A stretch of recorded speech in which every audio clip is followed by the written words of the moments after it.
everyone. Today Akash Mohite is with us. आकाश एक professional dog trainer है जिन्होंने कि बहुत सारे अलग अलग तरह के ब्रीड्स के डॉग्स को ट्रेनिंग दिया है and he is doing this from several years and now he also one several competitions. So he's a very professional, very good dog trainer. So let's welcome Akash Mohite and have a chat with him. Hi, Yeah, hi Priyanka, how are you? I'm good. How are you? I'm fine, thank you.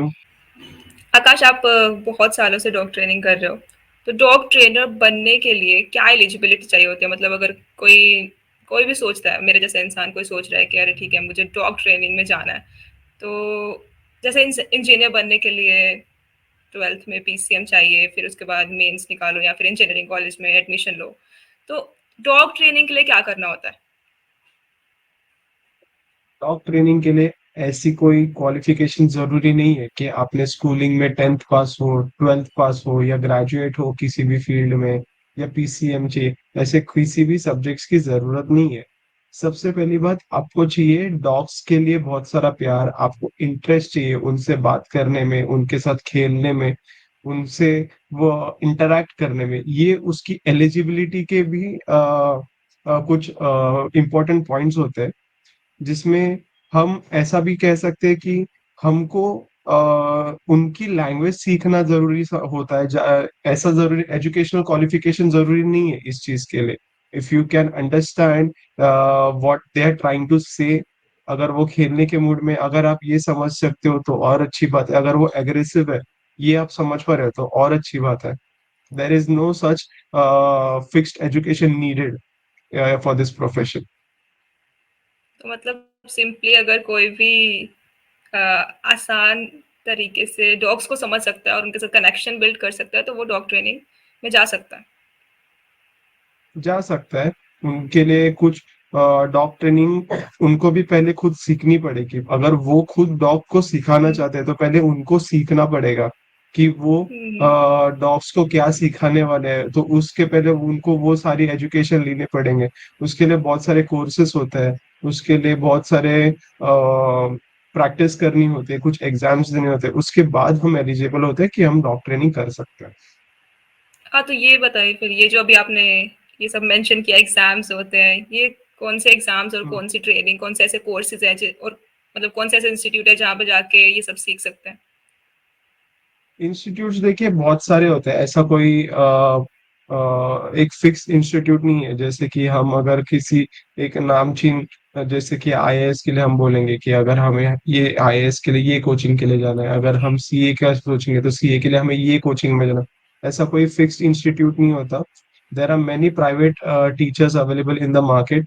You can see कि आपको उनमें से कौन से अच्छे लग रहे हैं, कौन सा गुरु आपको अच्छा लग रहा है, कौन से टीचर की कितने ज्यादा से ज्यादा सक्सेस रिपोर्ट्स है। उस हिसाब से आप अपने टीचर्स को चूज करें।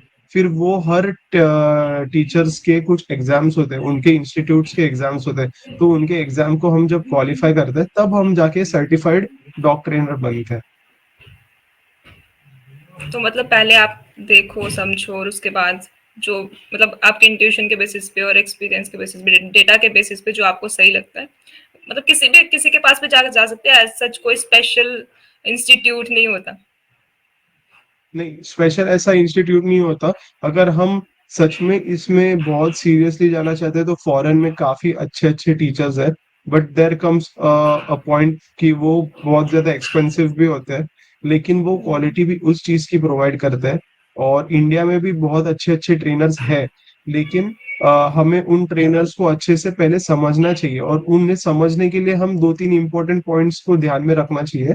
जैसे कि वो उनके डॉग्स का जो सिखाने का जो तरीका है वो कौन सा है, और वो कौन से तरीके से डॉग को अपना सिखाते हैं, वो कौन सी ब्रीड को ज्यादा से ज्यादा सिखाते हैं। If a trainer is training versatile breeds of dogs then he is a good trainer.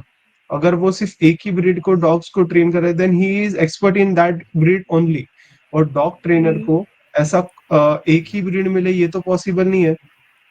10 clients के करेक्ट। पास 10 अलग अलग ब्रीड्स होंगे। तो फिर हमें ऐसा नहीं होना चाहिए कि हमें बस लैब्राडोर ही ट्रेन करने को आ रहा है, हमें बस जर्मन शेपर्ड ही ट्रेन करने को आ रहा है। There are every dog has different personality.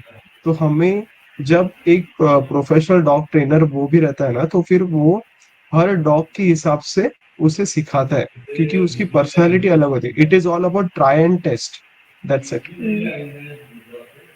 Okay. तो अभी आप कौन-कौन से मतलब डॉग्स की ट्रेनिंग करते हैं? मैं अगर टॉय ब्रीड्स में बात करें तो मैं शिट्जू करता हूँ, माल्टी पू करता हूँ, देन पूडल करता हूँ। एंड मीडियम साइज डॉग्स में बात करें तो Labrador, German shepherd, Doberman, border collie. And giant dogs में ग्रेट डेन है। एंड ऐसे जो बड़े बड़े ब्रीड्स होते हैं उनको भी मैं हैंडल कर चुका हूँ। मैं डॉग शोज में भी पार्टिसिपेट कर चुका हूँ इन बड़े बड़े ब्रीड्स को लेके। रॉटवाइलर्स के साथ भी मेरा तो काफी अच्छा एक्सपीरियंस है ट्रेनिंग का। वैसे ये सारे जो नाम आपने बताया ना, मुझे इनमें से कुछ नाम पता भी नहीं है। बट अच्छा। It's like really a great experience you are having. So जैसे कि थैंक अब यू। मान लेते किसी ने कर लिया, मतलब कोई भी इंस्टीट्यूट से, कोई भी प्रोग्राम, कोई भी ट्रेनर से अपना पूरा कोर्स कंप्लीट कर लिया, डॉग ट्रेनिंग सीख लिया, अब उसको इसमें करियर बिल्ड करना है, तो ट्रेनिंग के बाद करियर कैसे बिल्ड कर सकते हैं डॉग ट्रेनिंग में? इसमें स्टार्ट कैसे करना है, तो देखिए सबसे पहले तो हमें इंट्रोडक्शन करना है खुद का, कि हम डॉग ट्रेनर कैसे बने, क्या करना है। तो उसके लिए हमें एक प्रोफाइल बिल्ड करनी चाहिए। उसके ऊपर वो इंस्टाग्राम पे प्रोफाइल हो सकती है, फेसबुक पे हो सकती है, लिंक्डइन पर हो सकती है। आप वैसे उस तरीके से एक अट्रैक्टिव प्रोफाइल बिल्ड करिए। उसमें आप डे टू डे अपने पोस्ट डालिए। उसमें आप हैशटैग्स अच्छे से डाल सकते हो, जिसमें से कि आपका पोस्ट उतना वायरल हो, उतने लोगों के साथ वो कनेक्ट हो। तो फिर बाद में ये हो गया सोशल मीडिया का। लेकिन एक्चुअल में डॉग्स के साथ हमें ट्रेनिंग स्टार्ट कैसे करनी है, तो फिर हमें क्लाइंट्स को अप्रोच करने। अब हमें क्लाइंट्स कहाँ मिलेंगे? हमें क्लाइंट्स मिल सकते हैं वेटेनरी डॉक्टर्स के पास, हमें पेट शॉप्स में क्लाइंट्स मिल सकते हैं, we can get clients from the dog shows. तो हमें इन डॉक्टर्स के साथ, इन पेट शॉप्स के साथ जब हम टाई अप करते हैं, then they send us links. तो फिर वो लिंक सेंड करेंगे आपको। फिर आप उनके क्लाइंट्स के साथ कांटेक्ट करिए। आपको फिर वो ट्रेनिंग क्रैक करिए, उनके क्लाइंट के साथ बैठिए, उनको समझाइए। तो this way you can get started. और डेली से अपना प्रोग्रेस दिखाइए। You should get progress on daily basis. ऐसा भी हो सकता है कि आपको प्रोग्रेस जो है एक दिन में ना दिखाई दे, लेकिन 10th डे पर, 12th डे पर आपको दिखेगा ही दिखेगा। You should be consistent in what you are teaching. आपको बस इतना कॉन्फिडेंस होना चाहिए कि हाँ, ये रिजल्ट देगा, और आप जो सिखा रहे हो ये सही तरीके से सिखा रहे हो। और ये हो गया स्टार्ट करने के बाद। फिर बाद में आप इस तरीके से स्टार्ट करते करते आपके रीच बढ़ेंगे। आपके जो डॉग लवर्स हैं, क्लाइंट्स हैं, वो क्लाइंट्स आपके बढ़ेंगे। वो क्लाइंट्स बढ़ते बढ़ते फिर आपका जो है रीच बढ़ेगा, और उसी तरीके से आपको फिर ट्रेनिंग्स आपकी इंक्रीज होते रहेंगे। That's a very different approach uh, which you are telling us, because बहुत ही अच्छा अप्रोच है। इवन कि आप नॉर्मली ऐसे क्लाइंट्स को ढूंढने से अच्छा है कि पहले आप doctor, veteran doctors and pet shops पे जाएं, जहाँ पे एक्चुअल में आपको क्लाइंट्स मिल सकते हैं, रादर देन कि जस्ट यहाँ पे आप ट्रेनिंग ले लें, मतलब पहले अपना कोर्स कंप्लीट कर लें, उसके बाद बस दुखी होने से अच्छा है कि राइट अप्रोच से आप ढूंढे क्लाइंट्स को। तो this is a very good approach actually. Thank you. तो अभी आप ये बताएं कि डॉग ट्रेनिंग में किस तरह के चैलेंजेस आते हैं, like you are in this field from few years, तो कैसे चैलेंजेस आते हैं और कैसे सामना करते हैं आप उनका? चैलेंजेस तो वहाँ पे बहुत सारे आते हैं, वहाँ पे उनका कोई नंबर नहीं है। तो पहले जैसे कि एक बहुत कॉमन चैलेंज होता है कि डॉग स्कैर्ड है। अगर वो डॉग डरता है तो इसका मतलब ये है कि वो सोशलाइज नहीं है। डॉग एग्रेसिव होता है तो इसका मतलब सिर्फ सोशलाइज नहीं है। डॉग ऐसे एग्रेसिव डॉग्स को या स्कैर्ड डॉग्स को, उनको टैकल करने का भी तरीका अलग होता है। हम किसी को डरा धमका के या किसी को एकदम प्यार से भी नहीं ट्रीट किया जा सकता। जैसे कि आप जो ऑलरेडी स्कैर्ड है, जो ऑलरेडी डरा हुआ है, उसको हम डरा धमका के नहीं ट्रेन कर सकते। इनफैक्ट डरा ना धमकाना ये तो ट्रेनिंग का पार्ट ही नहीं होता। और एग्रेशन में जो हम एग्रेसिव जो डॉग्स रहते हैं, उनको साथ भी हम एग्रेशन में आके ट्रेनिंग नहीं कर सकते, ना ही उनके साथ प्यार से कर सकते। It is all about technique. आप प्रॉपर टेक्निक के साथ फिर उनको सोशलाइज करेंगे, सोशलाइज करने के बाद फिर वो आपके साथ कॉन्फिडेंस में आएंगे, और जब वो आपके साथ कॉन्फिडेंस में आएंगे तब वो धीरे धीरे आपकी कमांड्स ओबे करना स्टार्ट करते हैं। ये होता है कुछ डॉग्स का अप्रोच। अभी कुछ डॉग फसी होते हैं, कुछ डॉग लेजी होते हैं, कुछ डॉग्स तो बहुत ही ज्यादा हाइपर एक्टिव होते हैं, कुछ डॉग्स को तो इतना फास्ट सीखते हैं, कुछ डॉग बहुत स्लो सीखते हैं। तो हमें उस तरीके से खुद को भी मोल्ड करना रहता है। जैसे कि मैंने आपको पहले भी कहा, it is all about try and test. एक डॉग अगर आपको सुपर एक्टिव मिला है तो दूसरा डॉग आपको सुपर एक्टिव मिलेगा, ये जरूरी नहीं है। दूसरा डॉग आपको लेजी मिलेगा। तो जो सुपर एक्टिव डॉग के साथ आप टेक्निक्स यूज कर रहे हो वो लेजी डॉग के साथ यूज करना बेवकूफी है। वो आप यूज नहीं कर सकते, क्योंकि लेजी डॉग्स वो ओबे ही नहीं करेगा तो फिर आपको रिजल्ट्स भी नहीं मिलेंगे। तो क्या क्या ऐसे डिफरेंस अप्रोचेस हो सकती हैं lazy dogs and super active dogs के लिए जो आप यूज करते हैं? जैसे कि मैं उनके स्पीड को मैच करता हूँ। अगर सुपर एक्टिव डॉग्स है, बहुत ही ज्यादा एक्टिव है वो, और तो मैं उनकी वो एनर्जी को मोल्ड करता हूँ अपने ट्रेनिंग के कमांड्स में। जैसे कि कुछ ही एक ज्यादा हाइपर एक्टिव डॉग्स है तो फिर उनको मुझे पहले तो फेच करवाना है, फेच करवा के फिर उनकी एनर्जी मुझे कंट्रोल में लानी है, कंट्रोल के बाद फिर उनकी भूख भी बढ़ेगी तो ट्रीट्स के साथ मुझे उनकी कमांड्स को भी इन लाइन में लाना है। और अगर लेजी डॉग्स है तो मुझे उसके साथ एंगेजमेंट ज्यादा करनी है, एंगेजमेंट ज्यादा करके फिर मैं उस डॉग्स के साथ खेलूंगा कूदूंगा जिसके साथ वो कॉन्फिडेंस में आए, जिसको वो सीखने के लिए उसका मन एकदम ऐसा होना चाहिए कि हाँ मुझे ये सीखना है, मुझे इसके साथ खेलना है। तो वो जब वो खुशी से आएगा आपके पास तभी वो सारे आपके कमांड्स ओबे करने के लिए रेडी रहेगा। ओके। तो किसी स्पेसिफिक जैसे डॉग ब्रीड के लिए कोई ट्रेनिंग अलग होती है या फिर सभी ब्रीड्स के लिए सेम तरह की ट्रेनिंग ही होती है? नहीं, बहुत सारे ब्रीड्स होते हैं जिनके लिए स्पेशल ट्रेनिंग्स होती है। जैसे बेल्जियन मेलोनाइजर, वो डॉग काफी हाइपर एक्टिव रहता है, और वो डॉग्स मतलब बहुत सारी चीजें ऐसी हैं जो वो डॉग ऑलमोस्ट सब कुछ कर सकता है। तो वो डॉग्स को ट्रेनिंग डिफरेंट होती है। फिर आते हैं पग, जो एकदम बेसिक ट्रेनिंग के लिए वो परफेक्ट डॉग है। उसके साथ हम जो पग डॉग है उसके साथ हम कोई गार्डिंग डॉग की ट्रेनिंग नहीं कर सकते, क्योंकि वो एक स्मॉल ब्रीड है, वो एक टॉय ब्रीड है। तो उसके साथ हम गार्डिंग डॉग की ट्रेनिंग नहीं कर सकते। तो ऐसे ब्रीड के हिसाब से भी ट्रेनिंग में डिफरेंस आता है। तो आप कोई स्पेसिफिक मतलब स्पेसिफिक ब्रीड पे फोकस करते हो या फिर सारी ब्रीड्स की फोकस करते हो? नहीं, मैं स्पेसिफिक ब्रीड पे नहीं, मैं सारे ब्रीड्स को ट्रेन करता हूँ। जिसमें बहुत सारी लिस्ट है, एक डॉग्स की लिस्ट है। उसमें बेस्ट मैं ट्रेन कर सकता हूँ वो है Dobermans, German shepherds and Rottweilers, golden retrievers. यहाँ पे बेल्जियन मेलोनाइज, बॉर्डर कोलीज। यहाँ पे रिजल्ट्स आपको बेस्ट मिलते हैं क्योंकि ये डॉग बहुत इंटेलिजेंट रहता है। और उसके बाद फिर टॉय ब्रीड्स में शिट्जू, माल्टीपू एंड ऐसे बीगल्स, बहुत सारे ऐसे डॉग्स हैं जिनको भी मैं ट्रेन करता हूँ। So if you can hand over any breed of me, I will figure out how to train that dog. That's perfect. Well I don't have a dog. तो मान You लेते should हैं कि get one कोई from me. I can.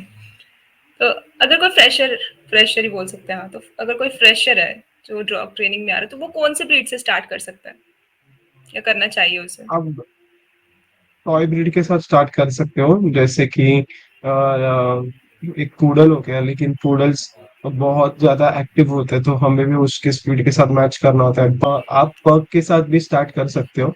पग एक toy breed है और वो सीखने के लिए और सिखाने के लिए काफी इजी रहता है। So you can start with पग, और उसके बाद जैसे जैसे आपकी एक्सपर्टीज बढ़ती जाएगी तो आप वैसे वैसे अपनी ब्रीड को चेंज करते करते आगे बढ़ते जाइए। तो पग के साथ इजीली स्टार्ट कर सकते हैं। हाँ जी। और डॉग ट्रेनिंग में टोटल कितना टाइम लगता है ऐसे एक्सपर्टीज हासिल करने में? एज अ डॉग ट्रेनर आपको ये एक्सपर्टीज और ये कभी नेवर एंडिंग है, क्योंकि आपको हर दिन एक नया डॉग, एक नया पर्सनालिटी का मिल सकता है। आपका एक्सपीरियंस बस कहता जाएगा कि आपको किस तरीके से उस टेक्निक के साथ उस डॉग को कम टाइम में अच्छे से अच्छी रिजल्ट्स लाने हैं। तो उस हिसाब से अगर आपको डॉक्टरिंग सीखना भी है तो मिनिमम आपको 1 ईयर्स टू 1.5 ईयर आपको इन्वेस्ट करना ही पड़ेगा। तब जाके आप सीख पाओगे कि डॉग की पर्सनालिटी कैसे रहते हैं, उसके ट्रेड्स क्या रहते हैं, उसमें से हम कैसे टेक्निक्स इन्वॉल्व कर सकते हैं। तो ये जब हम पर्टिकुलर कोर्सेज करते हैं, जब हम खुद इम्प्लांट करते हैं जो सीखी हुई चीजें हैं उनको हम इम्प्लांट करते हैं, तब हम जाके आगे अच्छे रिजल्ट्स पा सकते हैं। तो मतलब एक्सपर्टीज़ तो कभी नहीं हासिल होगी, लेकिन हाँ, काफ़ी अच्छे लेवल तक पहुँचने के लिए आपको डेली नए-नए चैलेंजेस को कैटर करना पड़ेगा, देखना पड़ेगा and then you can be a little bit expert into that. या लेट्स से किसी को डॉग ट्रेनिंग कम्युनिटी, मतलब ऐसी कोई कम्युनिटी तो होती होगी सभी डॉग ट्रेनर्स की, तो उस कम्युनिटी में जाना हो, सो कैसे कनेक्ट कर सकते हैं ऐसी कम्युनिटीज़ में? वही कह रहा हूँ कि आप डॉग शोज में जाइए, आप डॉग शोज में देखिए कि कौन से हैंडलर्स अच्छे हैं, try to interact with them, आप उनसे बात करिए, आपके इंटरेक्शंस बढ़ेंगे, फिर उन डॉग ट्रेनर्स के भी कुछ फ्रेंड्स होंगे, ऑटोमेटिकली आपका एक ग्रुप बनता है। फिर ऐसा भी होता है कि ऑलरेडी कुछ ट्रेनर्स का ग्रुप होता है, you can get in touch with them और you can start learning with them and you can get into that groups. ऐसे बहुत सारे ग्रुप्स होते हैं जो आपको डॉग शोज में मिल जाएंगे। डॉग जो अ, अलग से पेट शोज होते हैं वहां पे आपको मिल जाएंगे, बहुत सारे ऐसे ग्रुप्स होते हैं। तो इजीली उन डॉग शोज में जाके नेटवर्किंग करने से अच्छा कनेक्शन बिल्ड कर सकते हैं। राइट। अब एक अजीब सा सवाल पूछ रही हूँ। कैसे पहचाने कि एक डॉग ट्रेनर सक्सेसफुल है या नहीं? उनके रिजल्ट्स देखिए कि वो उनके रिजल्ट्स उन्होंने कैसे डिलीवर किए, बिफोर एंड आफ्टर अगर मिल जाए तो और भी बेहतर है कि डॉग पहले कैसे था, बाद में कैसे है। और अगर देखिए सबसे पहले तो रिजल्ट्स कैसे है डॉग के। सेकंड, अगर आप उस डॉग का बिफोर एंड आफ्टर देख पा रहे हो तो फिर और अच्छी बात है। अगर आप पूरी ट्रेनिंग प्रोसेस को ट्रैक कर पा रहे हो फिर तो बेस्ट ही है, उसके ऊपर कोई और अच्छा नहीं है। ये तीन पॉइंट्स को अगर ध्यान में रखते हो, अगर आप ट्रेनर का अगर देख रहे हो, रिजल्ट्स देख रहे हो, then you are good to go. Wow, easy. Thank you Akash for joining me and sharing your valuable insights. Thank you a lot Priyanka, and I really appreciate your initiative जो आप ये ले रहे हो लोगों को एजुकेट करने के लिए, and I wish you all the very best for this.